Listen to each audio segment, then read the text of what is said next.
Welcome to the Your Next Move podcast. Today, this is an episode that's going to be adapted from an article that I wrote for The Cut, New York Magazines, in my bi-weekly career column called Your Next Move.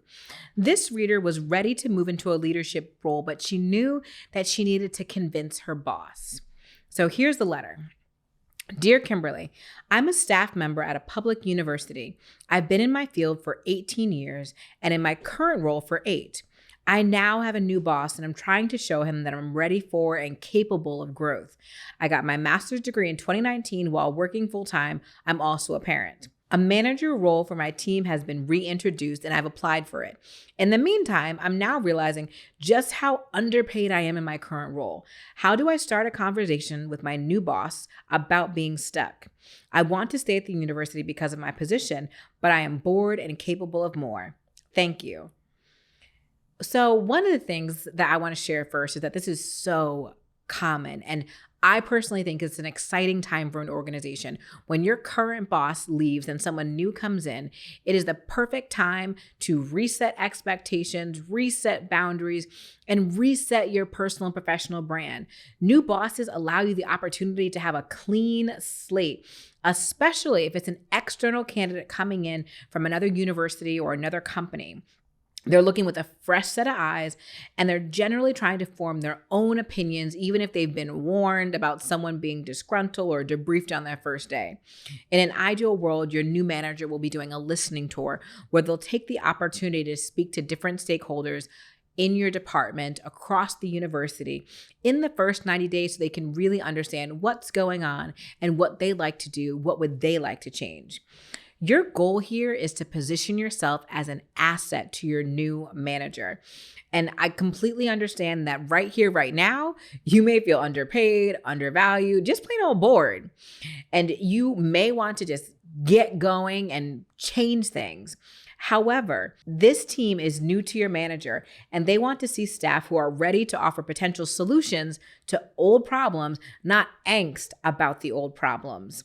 One of the most common ways for an employee to really not set themselves up for success is to go in there just complaining about what it's been like, how terrible it's been, how they haven't been able to do anything. I promise you, the new manager probably already has a little bit of an idea. You want to go in and partner with them. This new role on your team may be the perfect way for you to showcase that you're capable of doing more and connect you not only to the role that you've been in and to the new role and how your 8 years of experience are beneficial to position you as the right hand to this leader and as a better leader overall in the office. You have historical knowledge that this person will not have, and that can't be overlooked. You can answer questions like, why was this role originally created? What were the challenges of the role? What were the key accomplishments of that role? Why was it eliminated again?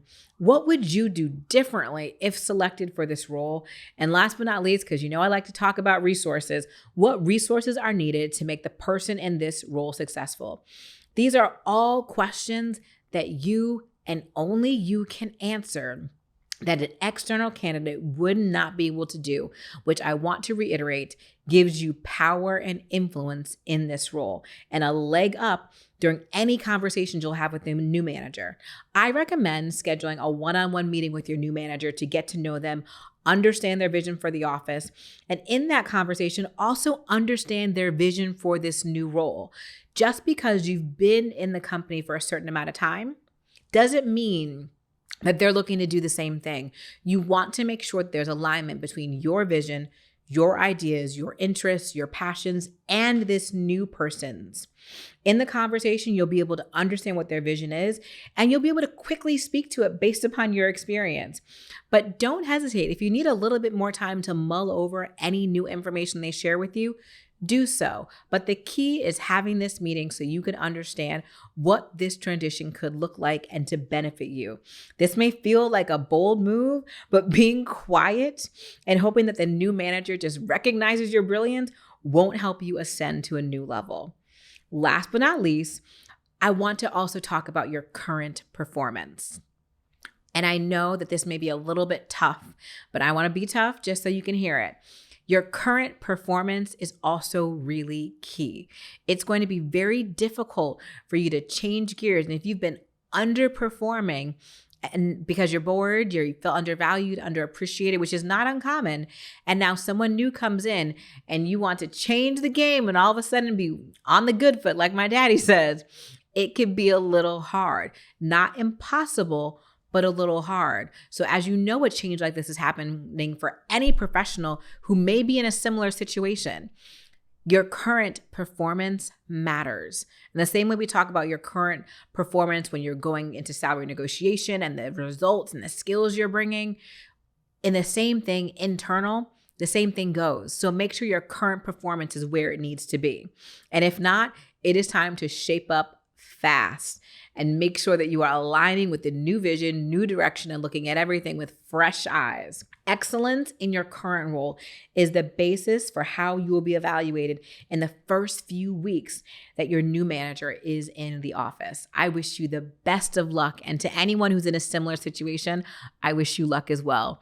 If you liked this episode and you would love for me to answer a question for you on the cut, I invite you to email yournextmove@nymag.com and give me all of the details. I need the backstory. I will answer it there, and it may be on a future version of this podcast. May your next move be your very best move.